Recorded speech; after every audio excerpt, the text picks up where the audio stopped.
2024 সালের ছাত্র জনতার অভ্যুত্থান, নতুন বাংলাদেশ,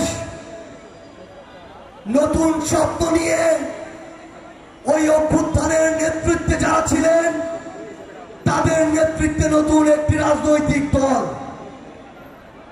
জুলাইয়ের 1 বছর হয়ে গিয়েছে, নতুন জুলাই এসেছে, আমাদের আশা আকাঙ্ক্ষা পূরণ হয়নি।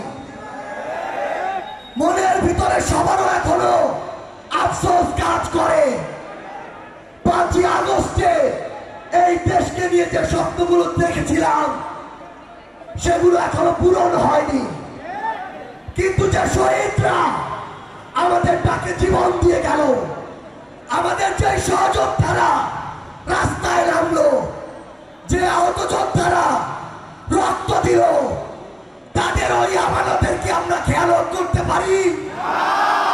তাই যতদিন না বাংলাদেশের এই ছাত্র জনতার মনে হচ্ছে যে 24-এর অভ্যুত্থানে আমাদের দেখা স্বপ্নগুলো এখন অনেকটা পূরণ হয়েছে, ততদিন পর্যন্ত আমাদের এই জুলাই চলবে, ততদিন পর্যন্ত আমাদের এই লড়াই চলবে। এই উদ্দেশ্যে জাতীয় নাগরিক পার্টি এনসিপি 1 মাসে বাংলাদেশের ইতিহাসে প্রথমবারের মতো 64টি জেলায় আমরা যাচ্ছি। একটা জিনিস মনে রাখতে হবে, আওয়ামী লীগের সময় আমরা একটা বিষয় দেখেছি, আপনি সবাইকে নিয়ে কথা বলেন কিন্তু শেখ হাসিনাকে নিয়ে কথা বলা যাবে না।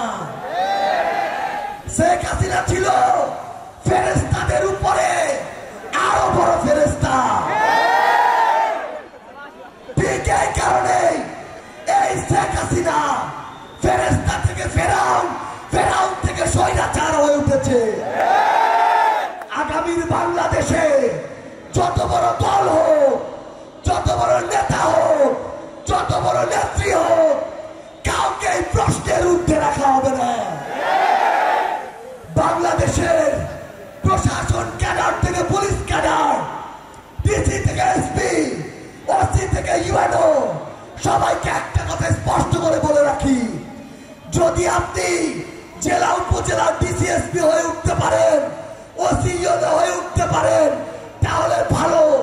যদি আপনি কোন দলের হয়ে উঠেন তাহলে আওয়ামী লীগের সময়ের কথা মনে করুন, আপনার পরিণতি ওই একই রকম হবে।